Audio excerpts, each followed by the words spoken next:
It should go without saying that the First and Second World Wars affected migration to Britain in the 20th century. World War I dramatically reshaped migration. Over 1.5 million Belgians fled the German invasion, with around 250,000 seeking refuge in Britain, the largest refugee movement in British history at the time.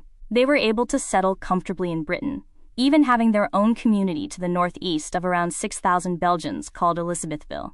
They worked in the nearby munitions factory to aid the British war effort. The British Empire also aided the war effort, with sailors and merchants from all over the empire like India, Africa, and the Caribbean, as well as non-territories like China migrating to work as part of the war effort. Following the war due to violence and riots, most non-white migrants were encouraged by the British government to return home.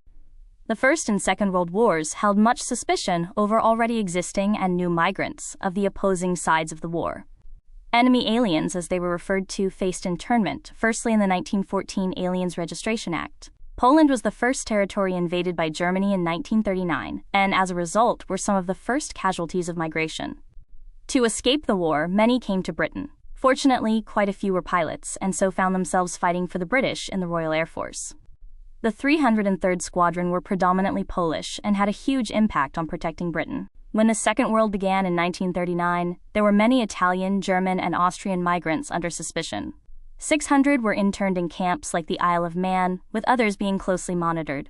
Given the nature of the war, lots of businesses, homes, and places of worship of Italians, Germans, and Austrians were also targeted by the British public.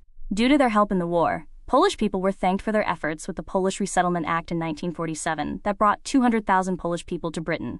The act also helped find jobs and homes as part of their migration, hinting towards positive experiences. On the other hand, Chinese migrants who also came to Britain to aid the war effort were not treated as kindly post-war.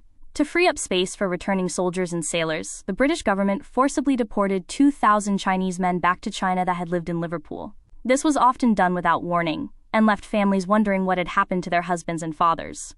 Often these families were also discarded from British rights, as they were targeted for having married a foreigner. These families often continued to face discrimination and poverty.